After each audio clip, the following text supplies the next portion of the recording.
Stewart Brewing New England IPA.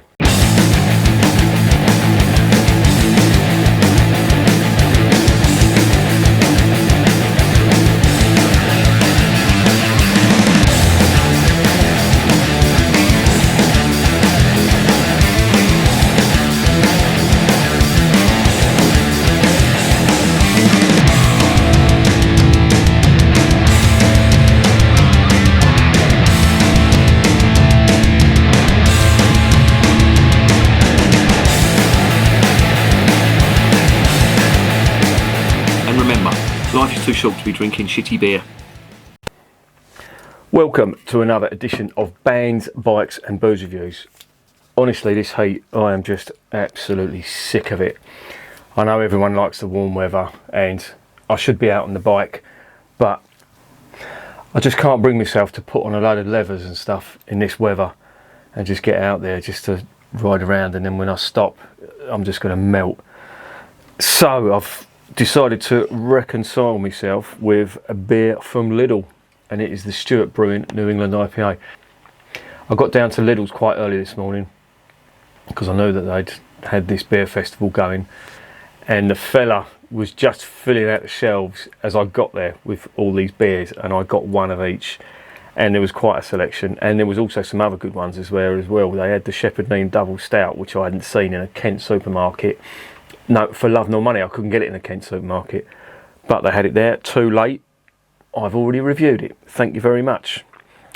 So what have we got here? Well, this is the Stewart Brewing, specially brewed for Lidl New England IPA.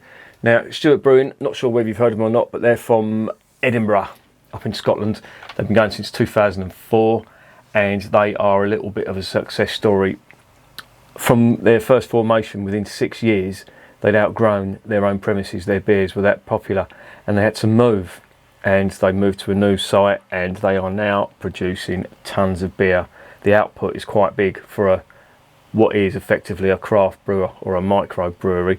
They've won a couple of awards. They won Best Brewer of Scotland, I think, or Brewer of the Year, sorry, I should say, in the Scottish Beer Awards in 2018, which, you know, there's a fair few breweries up there, so to win that's no mean feat.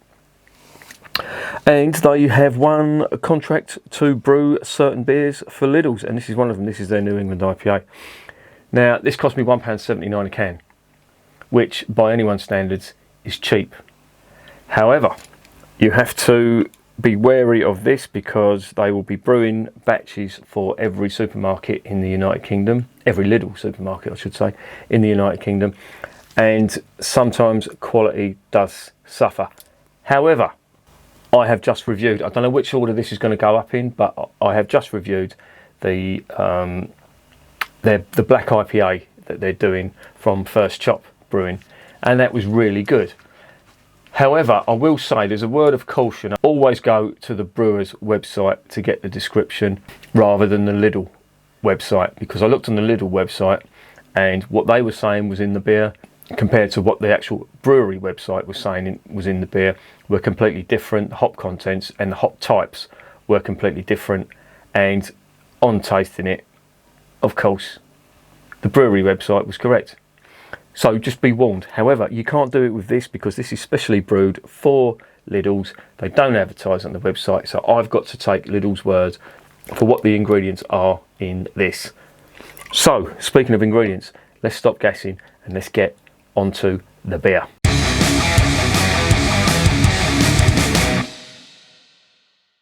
Right, it is a 440ml can. It is 5.3%.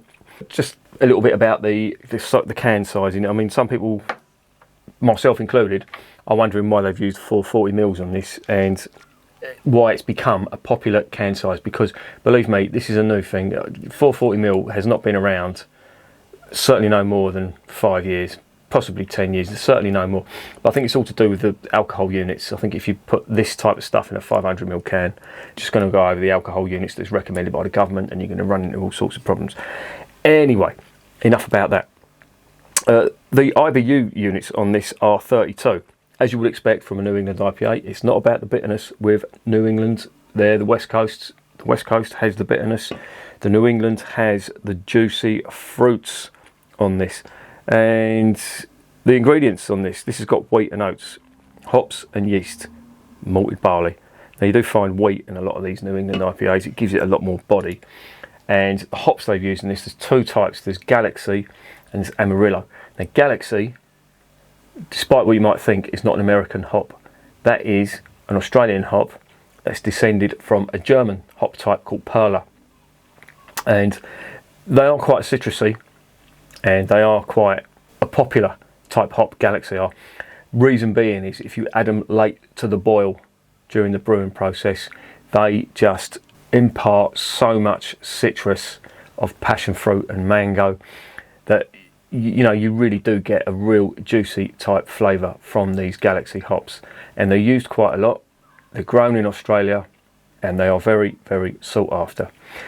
And again, the other hop that's used in this is an American hop. It's Amarillo, and that is renowned for its citrus and its flowery notes. So it seems quite interesting. And of course you've got the malted barley and the wheat in this as well. So nothing remains but to open it.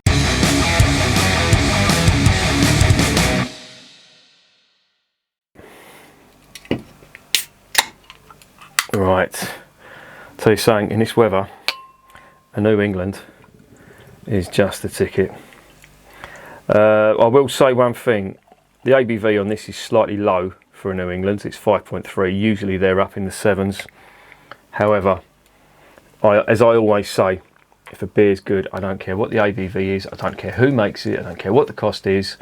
Good beer is good beer. Now that looks really nice. You're probably seeing that as being very, very yellow, but it's actually orange. If I can get that out of shot, you'll probably get the true colour. See that there? Very hazy, orangey, and with a nice white head on there. Now I'm going to give that a little bit more of an aggressive pour, just so I can get a little bit more of a head. There you go. What we're getting on the nose.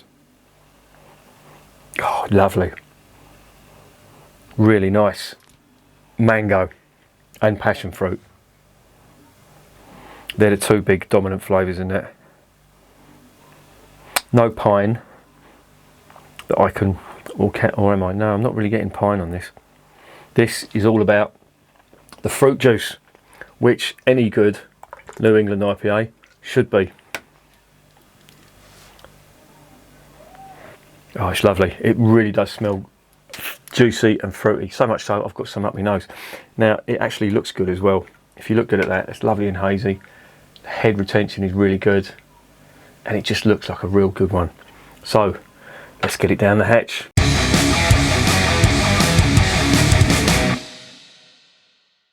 Bottoms up.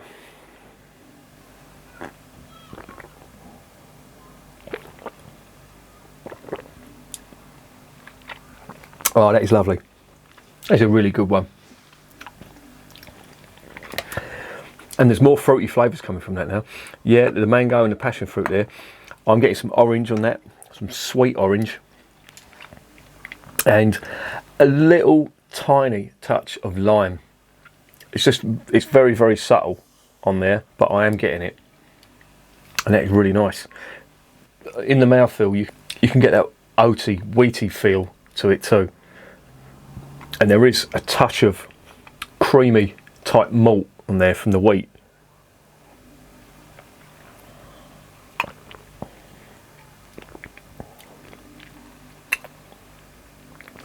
For £1.79 a can, I really cannot complain about that. It does everything it should. And yeah, the flavours are all there. I think they've been a little bit subdued. You know, I've had New Englands before where the flavours are just insane. I mean, the hops have just been fucking bursting out, literally bursting out. And this one is, on the volume levels, it's just been toned down a touch. But the flavours are still there. And it's very nice indeed.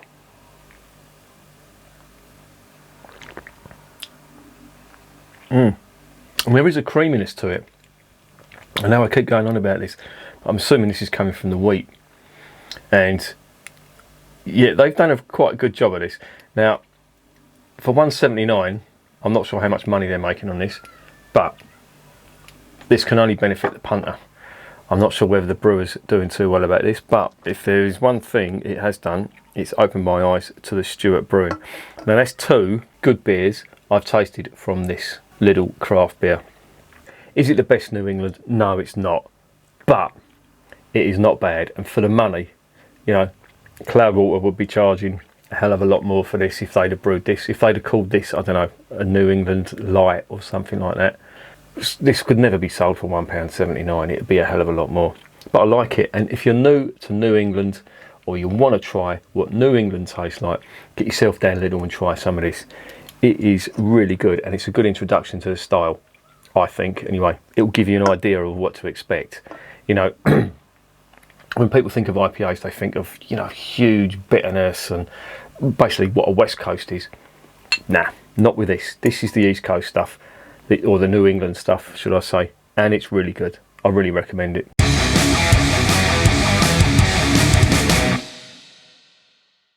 So what's the verdict on this? Well, yeah, this is a really good one. And the reason I'm saying it's a really good one is I'm taking into consideration the price as well. You know, I was saying earlier in the other part of the review that if Cloudwater were doing something like this, this would be 3 times the price. I think for $1.79 in your local supermarket, you will not go wrong with this. And if you've never tried New England, or you're new to the style and you want to get into IPAs, I'd say try this. Don't go for the West Coast stuff, go for the East Coast stuff. It's a gentle lowering into the style. I think if you go straight onto the West Coast and you're a lager drinker and you take a mouthful, you're just going to spit it out and say that is absolutely disgusting, it's bitter, it's, you know, astringent and all that, which technically it is, but you will get to like that style. But I'd say start on this. And, you know, as I say, this is the second one I've tried. It's brilliant. The first one was the black IPA, which was more like a porter or a stout in my opinion, but it was a good beer on its own strength. And Lidl seem to have come up trumps with this. They've got a couple of good brewers on board, and they're selling good beer quite cheaply. And this is no exception. I am going to give this an 8.5 out of 10. Is it the best New England I've tried? No, it's not. But for £1.79, you cannot go wrong with that. And this tastes like it should be more expensive. And yeah, that's a definite 8.5 out of 10, and I recommend it. And remember, beer is working class champagne.